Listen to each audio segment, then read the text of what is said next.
Afin de continuer notre série de prédications sur le prophète Amos, Dieu rugit. Aujourd'hui, nous allons lire le chapitre 5 du verset 18 d'Amos jusqu'au verset 14 du chapitre 6. La parole de Dieu dit « Malheur à ceux qui désirent les jours de l'Éternel. Qu'attendez-vous du jour de l'Éternel? Il sera ténèbres et non lumière.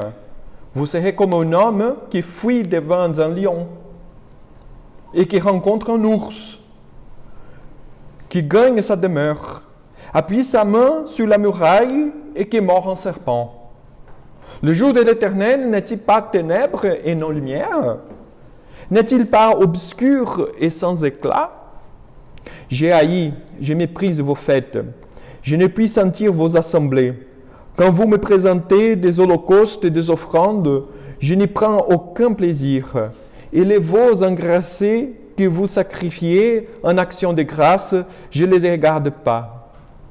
Éloignez de moi le bruit de tes cantiques. Je n'écoute pas les sons de tes luttes. Mais que la droiture soit comme un courant d'eau, et la justice est comme un torrent que jamais ne tarit. M'avez-vous fait des sacrifices et des offrandes pendant les 40 années du désert, maison d'Israël? Emportez donc la tente de votre roi, les piédestals de vos idoles, l'étoile de votre Dieu, et que vous êtes fabriqués. Et je vous emmènerai captifs au-delà de Damas, dit l'Éternel, dont le nom est le Dieu des armées. Malheur à ceux qui vivent tranquilles dans Sion et en sécurité sur la montagne de Samarie, à ces grands de la première des nations auprès desquels va la maison d'Israël. Passez à Calné et voyez. Allez de là jusqu'à Ramath la grande et descendez à Gath chez les Philistins. Ces villes sont-elles plus prospères que vous, deux royaumes? Et leur territoire est-il plus étendu que les vôtres? Vous croyez éloigner les jours du malheur et vous faites approcher les règnes de la violence. Ils reposent sur des lits d'ivoire. Ils sont mollement étendus sur leurs couches. Ils mangent les agneaux du troupeau, les veaux mis à l'engrais. Ils extravaguent au son du luth. Ils se croient habiles comme David sur les instruments de musique. Ils boivent le vin dans de larges coupes. Ils soignent avec les meilleures huiles. Ils ne s'attristent pas sur la ruine de Joseph. C'est pourquoi ils seront emmenés à la tête des captifs. Et les cris de joie de ces voluptueux cesseront. Le Seigneur, l'Éternel, l'a juré par lui-même.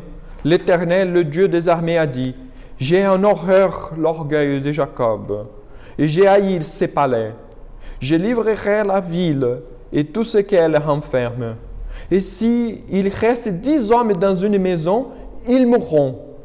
Lorsqu'un parent prendra un mort pour le brûler, et qu'il enlèvera de la maison les ossements, il dira à celui qui est au fond de la maison: y a-t-il encore quelqu'un avec toi? Et cet homme répondra: personne. Et l'autre dira: silence. Ce n'est pas le moment de prononcer les noms de l'Éternel. Car voici l'Éternel ordonne: il fera tomber en ruine la grande maison et en débris la petite maison. Est-ce que les chevaux courent sur un rocher? Est-ce qu'on y laboure avec des bœufs pour que vous ayez changé la droiture en poison et les fruits de la justice en absinthe? Vous vous réjouissez de ce qui n'est que néant. Vous dites: n'est-ce pas par notre force que nous avons acquis de la puissance? C'est pourquoi voici, je ferai lever contre vous, maison d'Israël, dit l'Éternel, le Dieu des armées, une nation qui vous opprimera depuis l'entrée de Ramath jusqu'au torrent du désert. Amen. Je vous invite à la prière. Seigneur notre Dieu, notre Père, nous te rendons grâce par ta parole, parce qu'elle est une lampe pour nos pas Elle nous aide, Seigneur, à bien comprendre ta volonté sur cette terre, afin que nous puissions vivre une belle vie, une bonne vie pour ta gloire. Dieu, notre Père Tout-Puissant, à ce moment de la prédication, que tu puisses ouvrir nos cœurs par la puissance de ton esprit et que nous recevons, Seigneur, ta parole avec foi, afin qu'elle produise, Seigneur, du fruit dans notre cœur. Aide-nous, Seigneur, à bien comprendre ta parole et la mettre en pratique dans notre vie quotidienne, et qu'ainsi ton nom saint, béni, soit toujours glorifié. C'est notre humble prière au nom de Jésus, notre Seigneur et Sauveur. Amen. Alors, sans trop tarder, mes frères et sœurs, ce matin, les deux malheurs qui sont prononcés contre la nation d'Israël par la bouche d'Amos, c'est les deux points que nous devons faire attention dans ce texte. Nous avons vu qu'à partir du verset 18, nous avons un malheur, et au début du chapitre 6, nous avons un deuxième malheur. Ils sont là les deux grandes divisions de ce texte que nous allons nous servir. Ce n'est pas au hasard si le texte mentionne le thème du jour de l'Éternel à ce moment, justement parce que le chapitre 5, au début du chapitre 5, nous avons vu plusieurs menaces de la part de Dieu contre la nation d'Israël et qui va aboutir maintenant au jour de l'Éternel. Alors, c'est pourquoi je vous invite à voir dans les versets, du verset 18 jusqu'au verset 27, ces premiers malheurs concernant les jours de l'Éternel qui a été bien mal compris. Et du chapitre 6, dans le chapitre 6, jusqu'à sa fin, on verra cette prétentieuse invincibilité de Samarie qui les procurait une sorte de tranquillité, une sorte d'assurance par ses propres efforts. Et là, on verra que dans ce chapitre 6, cette deuxième section du livre d'Amos se clôture. À partir du chapitre 7, on verra qu'une nouvelle section va s'ouvrir concernant à la fin du livre qui va parler justement du jugement dernier et l'annonce de la grâce. Parce que c'est toujours le message du prophète. Les prophètes dans l'Ancien Testament, toujours les messages des prophètes de l'Ancien Testament composent la dénonciation du péché et l'annonce du pardon. Donc, à partir du chapitre 7, nous allons voir 5 visions que Amos, le prophète Amos, recevra de la part de Dieu pour décrire toute cette dynamique du jugement dernier et de l'annonce de la grâce qui vont nous servir pour mieux comprendre notre vie de foi en Christ. Donc, mais aujourd'hui, nous allons nous borner qu'au chapitre 5, du verset 18 jusqu'au chapitre 6, verset 14. Il y a ces deux questions à être traitées. Le jour de l'Éternel, qui a été mal compris, et la prétentieuse invincibilité de Samarie. Alors, je vous invite à voir tous ces textes, mais avant tout, j'aimerais bien vous donner une seule petite précision. Malheureusement, je ne serai pas capable d'explorer toute la richesse de ce texte d'Amos, donc je ne vais pas exposer tous les détails qui sont là. Donc, bien sûr que je vais passer je vais survoler simplement certains points de ce texte qui est très riche et il a beaucoup de détails. Alors, tout d'abord, la fausse assurance d'Israël concernant les jours de l'Éternel. C'est là nous retrouvons dans cette fin du chapitre 5, du verset 18 jusqu'au verset 27, que le texte commence avec une dénonciation contre une fausse assurance que lors du jour de l'Éternel, Dieu apparaîtrait pour détruire tous les ennemis d'Israël. C'est ça la conception d'Israël à ce moment de l'histoire du jour de l'Éternel. Parce que Amos vient au 8e siècle corriger une fausse croyance qu'Israël possédait, qu'un jour, lors de la fin des temps, Dieu apparaîtrait comme ça, il viendrait, et il viendrait pour anéantir toutes les nations, tous les ennemis d'Israël. C'est ça les jours de l'Éternel, selon la vision de l'Ancien Testament. La vision, c'est une fausse vision dans l'Ancien Testament que nous retrouvons et que Amos est en train de corriger. Donc, Israël était toujours une nation qui a développé une assurance, une tranquillité, parce qu'il pensait, à un moment donné, Dieu va venir. Aujourd'hui, nous sommes pas très bien, mais quand même, un jour, on va dominer toute la planète parce que Dieu viendra, il va anéantir toutes les nations. Vous voyez, c'est ça. Et les nations qui ne sont pas contre Israël, qui sont favorables à Israël, Dieu va garder ces nations-là. Donc, le prophète Amos vient de dire, non. Les jours de l'Éternel, ce n'est pas comme ça. Pas du tout comme ça. Hein? Ce n'est pas pour vous donner la victoire. La nation croyait donc que les jours de l'Éternel seraient un jour de victoire pour Israël, comme il était dans le passé, parce que Dieu il venait plusieurs fois délivrer Israël des problèmes, des oppressions. Alors, Israël a développé cette fausse croyance, fausse espérance. Ils ont arrangé selon leur sauce la religion de l'Ancien Testament. Et le prophète Amos vient corriger cette espérance fausse en démontrant qu'il ne sert à rien de croire en Dieu, que Dieu viendra faire justice, écraser les ennemis d'Israël. Il ne sert à rien de croire en Dieu s'il n'y a pas la justice parmi vous. Amos, il fait le raisonnement suivant. On va faire semblant. On va faire une hypothèse, peuple d'Israël. Imaginez que le jour de l'Éternel sera ce jour donc que Dieu viendra pour nous délivrer, pour écraser toutes les nations. À quoi ça sert?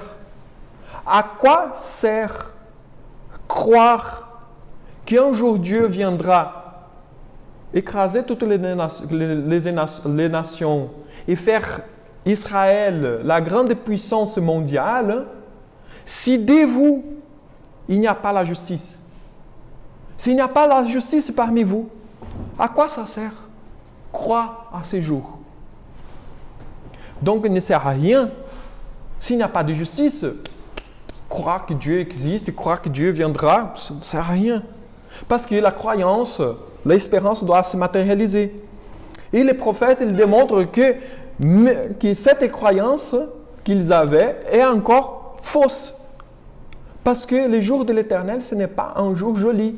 C'est un jour de ténèbres. C'est un jour de règlement des comptes. Ce n'est pas un jour pour qu'on vive. Oh non, on est opprimé maintenant, mais il y aura un jour que l'Éternel viendra. Non, il faut faire attention. Ce n'est pas comme ça. Il ne sert à rien de tenir une espérance que le jour de l'Éternel, lors du jour de l'Éternel, Dieu viendrait pour détruire les ennemis d'Israël si Israël fait pire que ses ennemis. Donc, si le critère est celui-là, Israël devrait être écrasé avant toutes les nations. Amos assure que le jour de l'Éternel n'est pas un jour de joie et d'allégresse, mais bien au contraire, c'est un jour de tristesse. C'est un jour de règlement des comptes. C'est un jour qu'on ne connaît pas ce qui va se passer. Il est ténèbres. Dans les ténèbres, on ne voit pas. On ne sait pas saisir les choses. S'il n'y a que l'obscurité, on ne sait pas.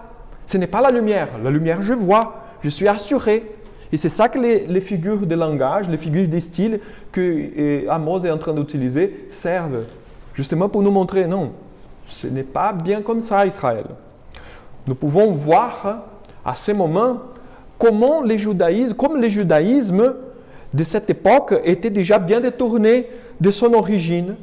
Et il n'était pas du tout le même enseigné depuis Moïse. C'est pourquoi c'est ça un exemple que j'aimerais bien vous donner clairement ici. Et je répète toujours, le judaïsme de Moïse, c'est une chose. Le judaïsme qui vient après Salomon, ça commence à être une autre chose. Le judaïsme que nous rencontrons après, dans les royaumes des rois, qu'il y a les prophètes comme Amos, c'est déjà une troisième chose. Le judaïsme après la captivité, pendant la captivité, c'est une quatrième chose. Le judaïsme, après la rentrée que le peuple est de retour de la captivité, c'est une cinquième chose. Le judaïsme de l'époque de Jésus, avant Jésus même, c'est déjà une autre chose. Le judaïsme, lors de la venue de Jésus, à l'époque nous nous retrouvons dans dans les évangiles, c'est une septième chose déjà. Le judaïsme, après 70, lorsque le temple a été ravagé, c'est une autre chose. Le judaïsme du Moyen-Âge, c'est une autre chose encore. Le judaïsme d'aujourd'hui, c'est une 10e, 11e, 12e fois autre chose. Donc, ce n'est pas du tout, on appelle judaïsme, mais ce n'est pas la même chose qu'il y avait lors de Moïse. La Torah est la même, le texte est le même, mais la compréhension et la façon de vivre est complètement autre. Complètement autre, il n'y a rien à voir. Ici, en Amos, au 8e siècle, nous connaissons déjà, nous voyons déjà, parce que le jour de l'Éternel était déjà annoncé lors du temps de Moïse, il était annoncé de cette manière qu'Amos a annoncé. Et Israël croyait d'une autre manière. Croyait que les jours de l'Éternel seraient quelque chose de bon. Et Amos, comme Moïse, sont en train de dire, non, ce n'est pas quelque chose de bon. Donc vous voyez comme la chose change, la religion d'Israël change tout au long des années, des siècles. Et c'est comme ça que ça fonctionne en Israël. Ce manque de fidélité était toujours une des choses très graves dans la vie d'Israël. Et c'est pourquoi la nation fut écrasée et détruite plusieurs fois. Ce n'est pas au hasard que lorsque Jésus est venu, c'est justement cette fausse espérance d'Israël. Les disciples même de Jésus pensaient que Jésus serait le grand leader d'une révolution contre l'Empire romain. Vous voyez? Le peuple d'Israël, pourquoi il y avait la multitude autour de Jésus quand Jésus commence à dire qu'il est le Messie, qu'il est venu? Pourquoi il y a la multitude? Pourquoi Israël entier suit Jésus? Parce qu'il pensait qu'il serait le grand libérateur d'Israël de l'Empire romain. Ce n'est pas parce qu'il aura le Messie promis, l'agneau de Dieu qui va enlever les péchés. Bien sûr qu'il y avait quelques-uns qui croyaient de cette manière, bien sûr. Mais la grosse majorité, non, ils pensaient que c'était justement quelqu'un qui viendrait, un leader politique, comme quelqu'un qui se propose, se lance à une candidature présidentielle aujourd'hui et qui fait un discours qu'on sera mieux. Donc c'est là une notion. C'est justement cette notion du jour de l'Éternel. Dieu va venir pour nous délivrer. Et c'est tout. Donc pour Israël, cette espérance qu'il y aura un avenir, elle est terrestre, bien terrestre. Donc c'est pourquoi ils ont voulu faire Jésus le roi, le peuple d'Israël. Et quand Jésus, par exemple, vous vous rappelez de cet épisode, quand Jésus, quelqu'un dit, les pharisiens qui sont en train d'essayer d'éprouver Jésus, lui disent, « Seigneur, est-ce que c'est licite payer des impôts ?» Et Jésus, il dit, « Donnez-moi une monnaie, les fiches sur la monnaie est de qui ?» Ah, c'est César. Donne à César à ce qui appartient à César, donne à Dieu à ce qui appartient à Dieu. Lorsque Jésus lorsqu'il dit cette phrase, cet épisode, est justement pour que le peuple se rende compte que Jésus n'est pas là pour renverser l'ordre de l'Empire romain, parce que c'était le parti politique des Zélotes. Les Zélotes étaient un groupe politique très révolutionnaire qui pensait que par la violence, on pourrait renverser l'ordre des choses. Parce que comme le peuple d'Israël a été opprimé, il fallait faire des mouvements de violence pour renverser l'ordre. C'est les Zélotes. Et Jésus n'a jamais voulu s'identifier avec ces groupes. Donc il fait bien la distinction entre une chose, c'est les choses de ce monde, autre chose, c'est bien les choses du monde spirituel. C'est justement pour débarrasser de cette fausse croyance qu'il était un leader, qu'il était justement l'incarnation de ces jours de l'Éternel. Alors, pour revenir à notre texte démontre sa difficulté lorsque nous retrouvons une série des images employées pour montrer que la fausse assurance d'Israël n'a pas de fondement. C'est bien de comprendre les images comme un développement de plusieurs étapes, parce que le texte nous dit ah, le jour de l'Éternel, c'est comme quelqu'un qui est persécuté par un lion et qui tombe avec un ours. Après qu'il s'enfuit de cet ours, il s'arrête, il se penche dans une muraille pour prendre le souffle, et du coup, il y a un serpent qui est mort. C'est-à-dire, le prophète Amos, il est en train de dire, c'est inévitable le jour de l'Éternel. Vous n'avez pas la puissance de s'échapper, de s'enfuir. Donc c'est ça que vous devez faire beaucoup d'attention, beaucoup d'attention. Il sera un jour de ténèbres, et même si vous êtes le peuple de Dieu, vous allez passer par ces jours-là. Le problème décèle la raison de cette fausse assurance, à savoir, elle est issue justement du faux culte rendu à Dieu.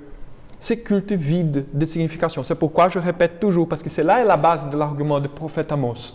Pourquoi vous êtes en train de penser de cette manière qui se trompe? Justement parce que vous rendez un culte vide. Vous croyez à ce que vous arrangez. Vous ne croyez pas à ce que la parole dit. Vous croyez à ce que vous voulez entendre. Et c'est ça. Votre culte il est devenu mécanique, votre culte il est devenu sans signification, votre culte il est devenu quelque chose de vide. Vous faites parce que c'est une habitude et c'est pourquoi vous avez cette fausse assurance, cette fausse croyance qui ne vous procure rien sinon une condamnation. Israël donc adorait Dieu par convenance et non par dévotion. Et cela a été dégoûtant pour Dieu. Il était écœuré par les cultes de son peuple. Il faisait la musique. Il faisait les sacrifices. Il lisait la Bible de l'époque, la Torah. Et Dieu dit, je n'ai aucun plaisir dans tout cela. Parce que vous faites avec vos bouches, avec vos mains, mais votre cœur n'est pas en moi. Je suis écœuré avec tout ce genre de choses. Il ne sert à rien.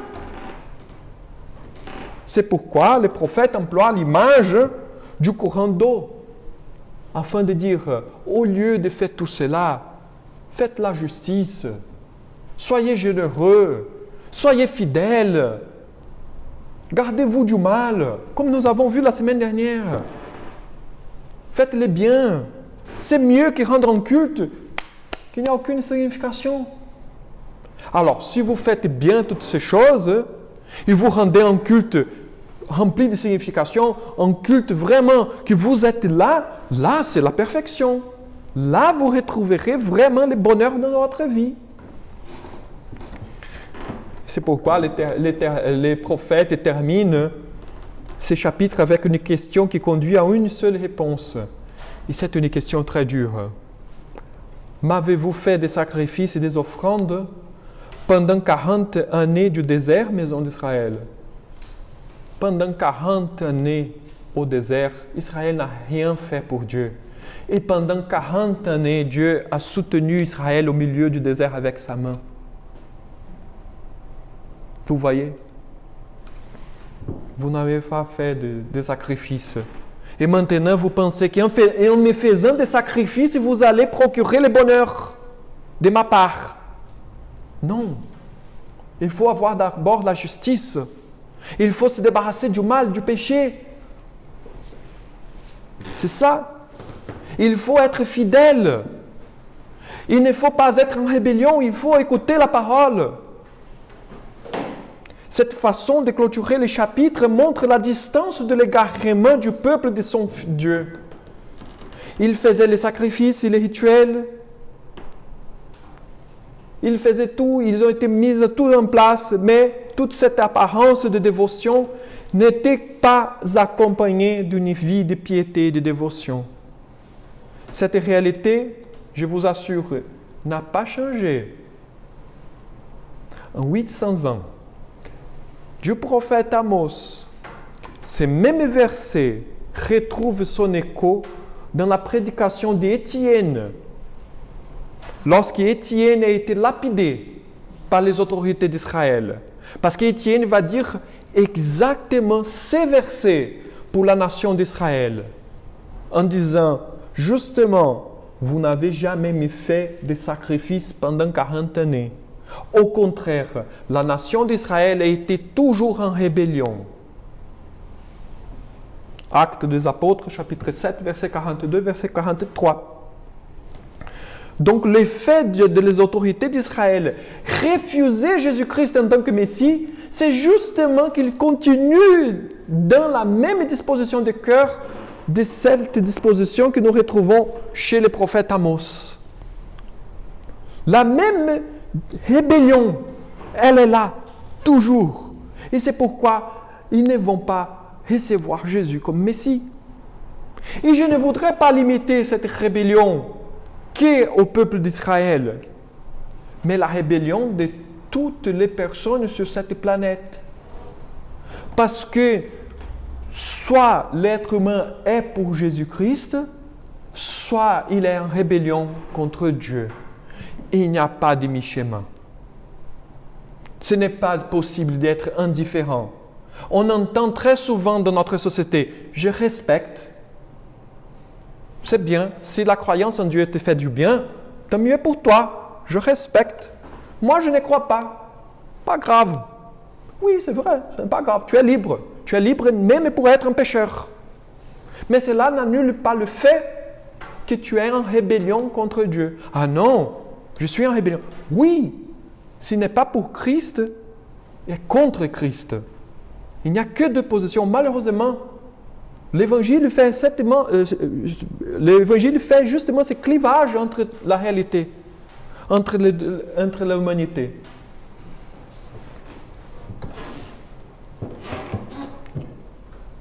Et la parole du prophète Amos vient justement pour montrer, soit vous êtes pour Dieu, soit vous faites selon la parole de Dieu, soit vous êtes contre Dieu avec vos actions. Et malheureusement, nous savons très bien la réponse pour cette question. Et c'est justement le chapitre 6 qui va nous donner la réponse. Quelle est la position d'Israël? Est-ce que l'Israël est vraiment pour Dieu? Ou est-ce qu'Israël est contre Dieu? Et je vous attire l'attention simplement. Vous voyez, si on rentre en Israël à cette époque, on dirait qu'il s'agit d'une nation consacrée à Dieu. Ils font des sacrifices. Ils vont au temple. Ils lisent le texte. Vous voyez? Ils font tout ce qui a été demandé. Ils font. Vous voyez? Ils semblent être. C'est ça la question. Mais les actions n'accompagnent pas. Et c'est ça le problème. Il manque cette cohérence. Et cela se voit dans le chapitre 6, la prétentieuse invincibilité de Samarie. C'est pourquoi le deuxième malheur va dans cette direction.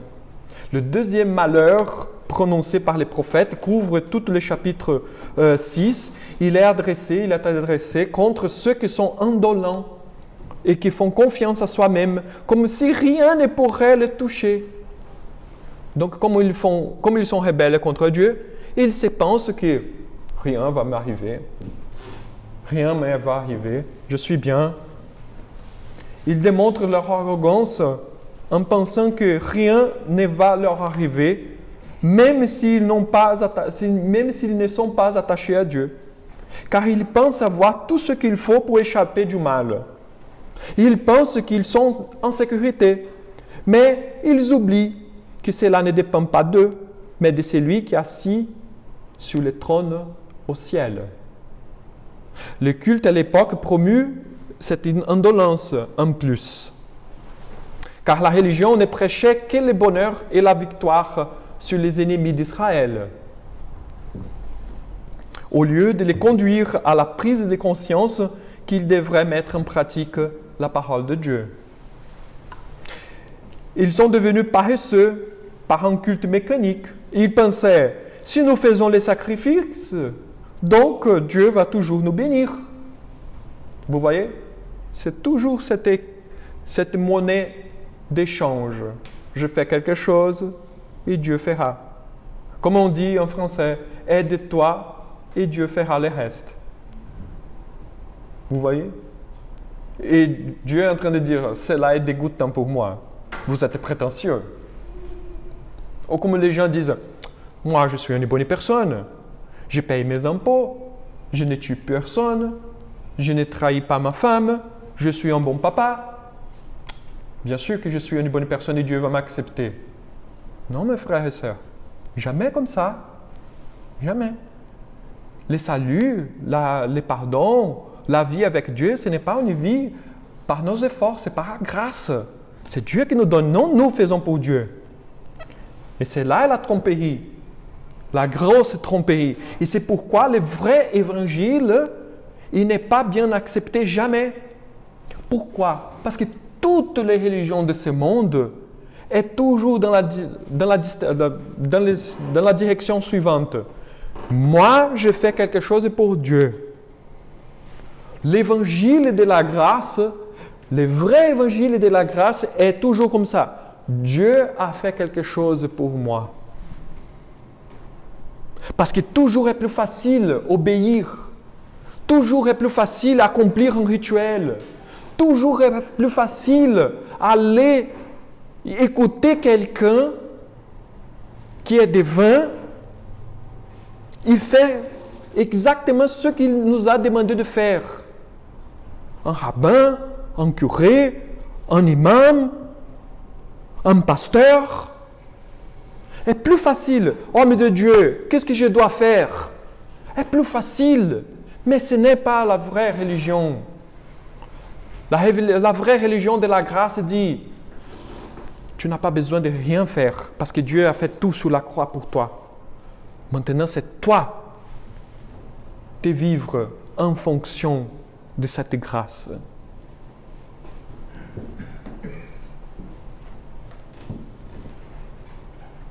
Qu'est-ce que le président de la République nous demande de faire? Ah, je vais faire, je serai un bon citoyen. Vous voyez toujours tous les êtres humains. Et c'est ça qui est intéressant parce que j'écoute très souvent les gens pensent comme ça. Ah, l'Église est pour ceux qui sont malheureux dans la vie, donc ils ont besoin d'un appui, d'une béquille pour mieux marcher dans la vie. Moi, je n'ai pas besoin de Dieu parce que je suis bien. J'ai ma maison, j'ai un travail, j'ai un bon boulot, j'ai ma vie sociale, j'ai des amis, j'ai de la famille, tout est là.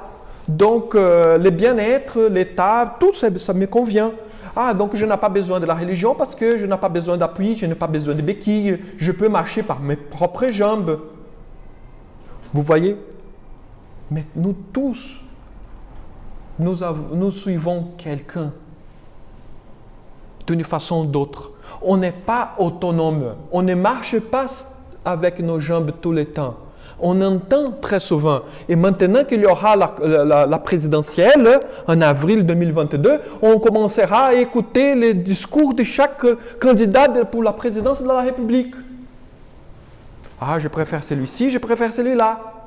Parce qu'il me donne un discours qui me fait plaisir, qui vient à la rencontre de mes besoins personnels, de mes propres croyances. Et je m'arrange avec ce candidat-là. Tous les êtres humains suivent quelqu'un. La bonne question est, qui est la bonne personne? Israël suivait ses propres désirs, ses leaders qui ont été indolents. On est bien, Samarie est dans une montagne, nous avons un bon rempart, nous avons la nourriture, nous avons la puissance, l'argent, nous avons l'huile, nous avons le vin, nous avons les agneaux bien engraissés. Fait peur à qui? On a besoin de qui? On est bien là. On s'en fiche. Dieu dit, l'assurance ne vient pas comme ça. L'assurance vient de moi seul. Cette fausse idée de sécurité et de tranquillité les menait à vivre une vie de fête en s'enivrant et se laissant conduire par les propres plaisirs. Comme je vous ai dit déjà, si Dieu n'existe pas, donc tout est permis. Et c'est ça qu'Israël vivait. Ils s'en fichaient complètement de l'existence de Dieu. Ils vivaient selon leurs désirs. C'est naturel. Ils gaspillaient des ressources. Le texte nous indique qu'ils mangeaient de la viande, buvaient du vin, soignaient de l'huile. 3 éléments chers pour la société de l'époque, qu'ils employaient sans modération. il s'est livré à la débauche parce que je m'en fiche de Dieu. Donc on fait tout et n'importe quoi. Je ne sais pas si vous arrivez à voir la ressemblance de toutes les personnes de notre société qui pensent exactement de cette manière. Donc ça fait presque 3000 ans. 3000 ans. 1, 2, 3, 1000. Ce n'est pas 100, ce n'est pas 10, c'est 1000, 3000 ans. L'être humain n'a pas changé. N'a pas changé. Du tout. C'est pourquoi Dieu annonce l'invasion de Samarie. Voilà pourquoi Samarie serait détruite. Et elle sera détruite. Et depuis cette époque, jusqu'à nos jours, Samarie a perdu complètement sa force politique et même les descendants des rois qui y siégeaient n'ont plus eux aucune autorité sur le pays. D'une façon très émouvante, le texte nous révèle que Dieu est tellement en colère contre son peuple qu'il fera justice par ses propres mains. Vous voyez, bien sûr, c'est Dieu qui va faire la justice. Mais le texte nous démontre que Dieu, c'est comme si Dieu disait comme ça, moi je vais m'investir moi-même pour vous détruire. Tellement que vous êtes écœurant. Parce que vous pensez que vous êtes bien sans moi. Et vous trompez énormément. Vous croyez dans une illusion qui n'existe pas. L'arrogance, l'indolence, la paresse, la fausse sécurité procurée par ses propres efforts, tout mélangé avec une religion de convenance, ont dépassé les limites de Dieu. Voici, mes frères et sœurs, les jours de la vengeance. Voici les jours de la rétribution qui va arriver. Ce n'est pas au hasard qu'Israël sera complètement détruit en 722. En guise de conclusion de cette prédication, j'aimerais bien vous proposer 3 remarques que nous pouvons dégager de ce texte. Bien sûr, il y a plusieurs d'autres, mais j'aimerais bien tenir que 3. D'abord, je voudrais profiter de ce texte pour vous dire qu'il y aura un jour du jugement dernier. Et nous devons être prêts pour ces jours-là.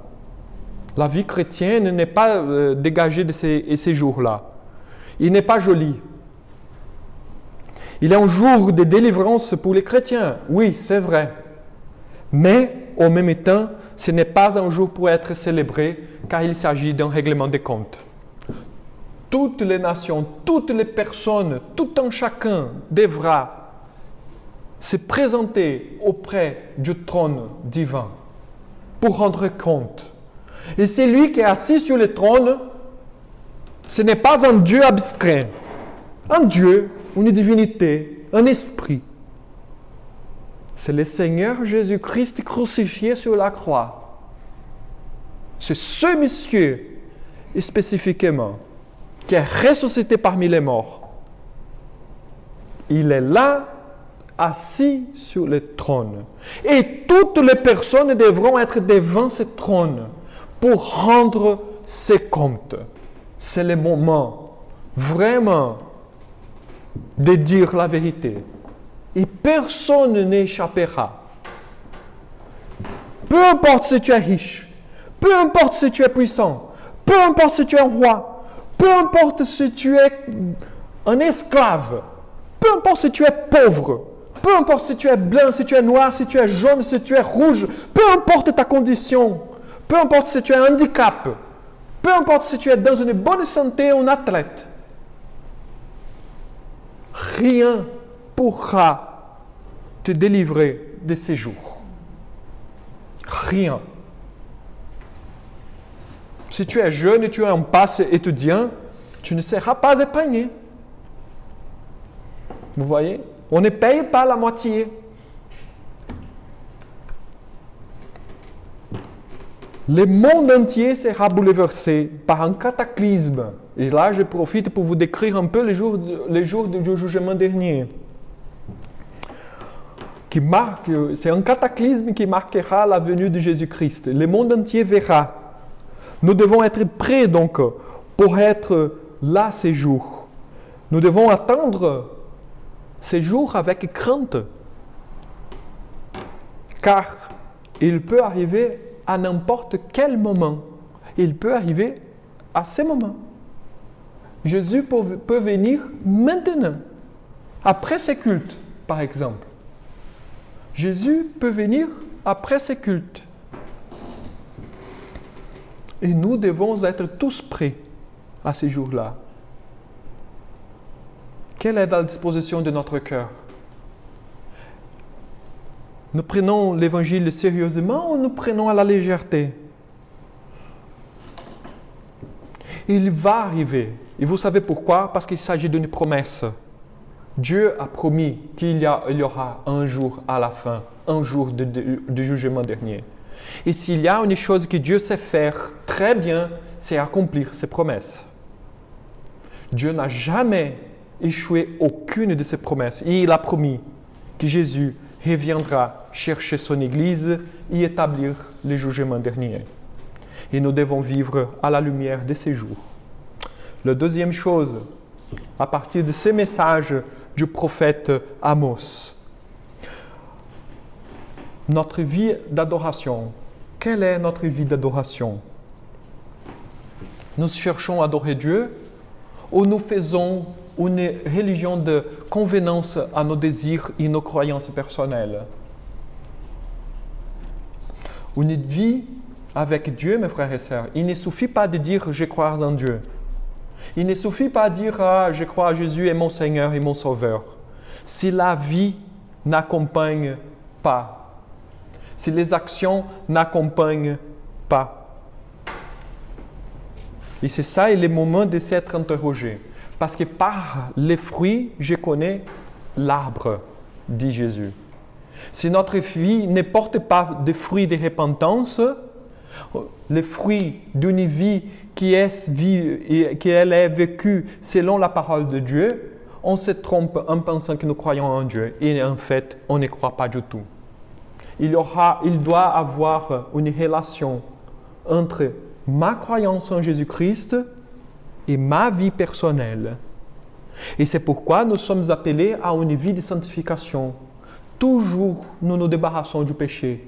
Toujours, parce que c'est difficile, mais il faut le faire. C'est pourquoi il y a la prédication, pour nous aider à mieux comprendre, à nous illuminer les yeux pour que nous puissions voir quels sont nos péchés que nous devons nous débarrasser, afin qu'il y aura cette cohérence de notre vie.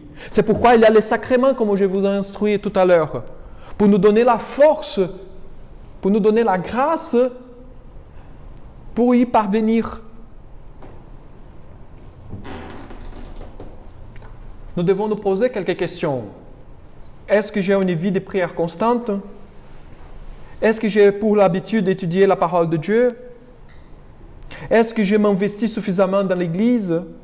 Est-ce que je pardonne les autres personnes comme le Seigneur m'a pardonné? Est-ce que je me pardonne par les choses mauvaises que j'ai déjà faites? Est-ce que je vis dans la victimisation ou dans une culpabilité que le Seigneur m'a déjà affranchie? Est-ce que je suis affranchi de cette culpabilité? Est-ce qu'il y a quelque chose de mauvais dans mon cœur qui m'empêche ou qui restreint ma vie avec Dieu et avec mes frères et sœurs à l'Église? Est-ce que quelque chose m'empêche de vivre la plénitude de la foi en Christ? Vous voyez, c'est des questions que nous devons nous poser très souvent, sans arrêt, afin que nous puissions raffiner notre vie de foi. Parce que de temps en temps, mes frères et sœurs, nous ratons des bénédictions, nous ratons une vie avec Dieu épanouie parce que nous gardons des choses qui ne sont pas bonnes. Et nous restons là, on patine, on reste à la même place des années, parce qu'on ne règle pas les choses qui sont là encore dans notre vie. Le caractère chrétien doit être plus élevé de celui du monde. Non parce qu'il doit être parfait, mais parce qu'il cherche à représenter les valeurs célestes dans cette vie. Je trouve bizarre les gens qui croient qu'être chrétien et n'être pas chrétien, c'est la même chose. Non, Pas du tout. Nous représentons dans notre vie les valeurs célestes. Nous devons vivre d'une façon élevée. Bien sûr qu'il y a des chrétiens qui font du mal. Bien sûr qu'on fait du mal encore. On pêche. On n'est pas aveugle. On ne ferme pas les yeux. Mais il faut reconnaître aussi que si je suis en Christ, ma vie doit s'élever petit à petit. Les chrétiens continuera à pécher jusqu'à la mort, mais il doit aussi chercher à vivre d'une façon pieuse en cherchant l'excellence dans la vie. Troisième chose, et une chose très compliquée, c'est l'indolence et une fausse croyance de sécurité. C'est justement que l'indolence et la fausse croyance de sécurité démontrent une forme d'arrogance devant Dieu. Depuis cette pandémie du coronavirus, nous avons beaucoup vu ces deux traits dans la vie de beaucoup de personnes qui cherchent sur Internet une vie d'église. Je ne sais pas si vous avez remarqué, mais pas mal de gens ont basculé de la vie de l'église communautaire pour une vie sur Internet. Je cherche sur Internet. Et énormément, j'ai vu cela. Des gens que non, je n'ai pas besoin d'aller à l'église parce que j'ai sur Internet le culte. C'est de l'indolence, de la paresse, de la fausse croyance de sécurité. Je suis sauvé, donc je peux faire tout et n'importe quoi. Attends, arrête. Pas comme ça l'évangile. On est assuré, bien sûr. Mais on ne peut pas prendre la vie chrétienne d'une façon indolente. Ils pensent qu'il est possible d'être chrétien sans appartenir à une église, sans vivre en communauté, sans former une société. L'église est une société qu'on peut nous dépasser. Ce n'est pas quelque chose d'essentiel dans ma vie. Ils préfèrent la commodité de l'Internet en regardant un culte qui leur plaît, qu'ils ont choisi au bout du doigt, comme Netflix, vous savez, les programmes maintenant que nous avons, on choisit les séries, les films sur Internet pour regarder, on zappe la chaîne, ou même sur la télé, on zappe les chaînes. Ah non, celui-là parle trop de choses. Ah, cette chaîne-là est trop de gauche, cette chaîne est trop de droite. Je passe à celui-là ou celui-là parce qu'il ne me plaît plus. On fait la même chose avec les cultes. Ah, ce culte me plaît et ce culte ne me plaît pas, je veux regarder. Frère, ce n'est pas comme ça la vie chrétienne. On n'est jamais chrétien en dépit de l'Église. C'est pourquoi nous sommes invités, mes frères et sœurs, à nous analyser notre cœur à la lumière de la parole de Dieu, afin de voir si notre assurance est fondée sur une fausse image de Dieu ou si notre assurance est bâtie sur le fait que Jésus est mort et ressuscité pour nous procurer la rédemption. C'est là le fait le plus essentiel. C'est pourquoi nous ne devons pas nous permettre d'être paresseux dans notre vie chrétienne. Profitons toute opportunité pour servir Dieu dans toutes choses.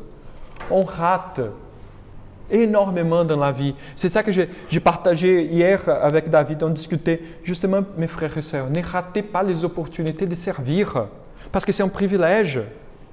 Ce n'est pas quelque chose de dur, ce n'est pas lourd. Quelque chose qu'on fait pour le Seigneur, ce n'est pas perdre le temps, c'est toujours gagner le temps. C'est un privilège. Et nous avons la tendance d'être paresseux. Investissons-nous dans la prière, dans la lecture de la Bible, dans la participation des sacrements. N'abandonnons jamais notre communauté, car sans elle, notre foi se refroidira complètement. Soyons toujours, mes frères et sœurs, actifs. Engagez-nous dans l'avancement du royaume de Dieu, car le Seigneur va revenir. Et ce jour, mes frères et sœurs, du retour de Christ, sera un jour grand et redoutable. Je vous invite à prier maintenant.